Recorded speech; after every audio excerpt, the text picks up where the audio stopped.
Frenchie story time. We will continue reading the Ickabog by J.K. Rowling.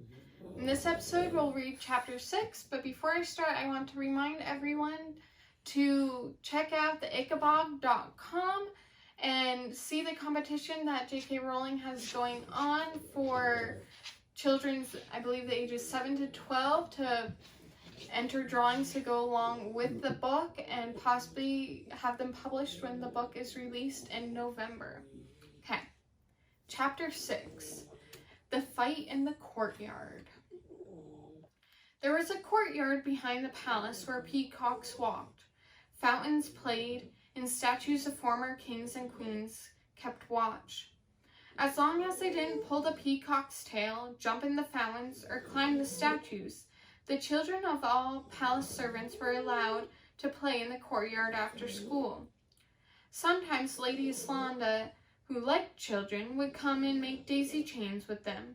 But the most exciting thing of all was when King Fred came out onto the balcony and waved, which made all the children cheer, bow, and curtsy as their parents had taught them. The only time the children fell silent, ceased their games of hopscotch, and stopped pretending to fight the Ickabog was when the Lords Spittleworth and Flapoon passed through the courtyard. These two lords weren't fond of children at all. They thought the little brats made far too much noise in the late afternoon, which was precisely the time when Spittleworth and Flapoon liked to take a nap between hunting and dinner. One day, shortly after Bert and Daisy's 7th birthdays, when everyone was playing as usual between the fountains and the peacocks, the daughter of the new head seamstress, who was wearing a beautiful dress of rose-pink brocade, said, "Oh, I do hope the king waves at us today." "Well, I don't," said Daisy, who couldn't help herself and didn't realize how loudly she'd spoken. The children all gasped and turned to look at her. Daisy felt hot and cold at once, seeing them all glaring. "You shouldn't have said that," whispered Bert, as he was standing next to Daisy. The other children were staring at him, too. "I don't care," said Daisy, color rising in her face. She started now, so she might as well finish. "If he hadn't worked my mother so hard, she'd still be alive." Daisy felt as though she'd been wanting to say that out loud for a very long time. There was another gasp from all the surrounding children, and a maid's daughter actually squealed in terror. "He's the best king of cornucopia we've ever had," said Bert, who'd heard his mother say so many times.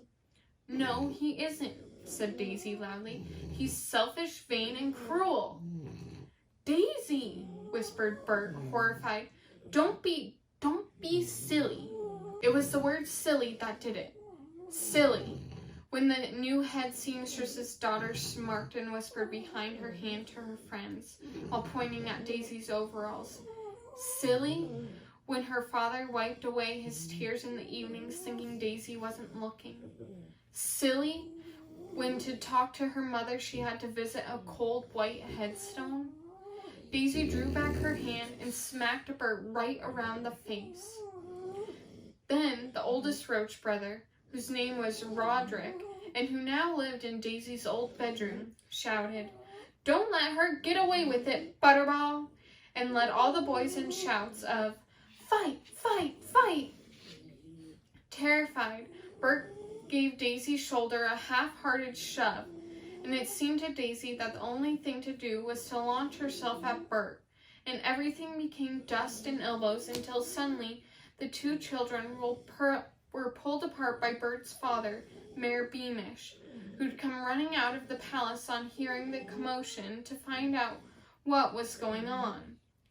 "Dreadful behavior," muttered Lord Spittleworth, walking past the mayor and the two sobbing, struggling children.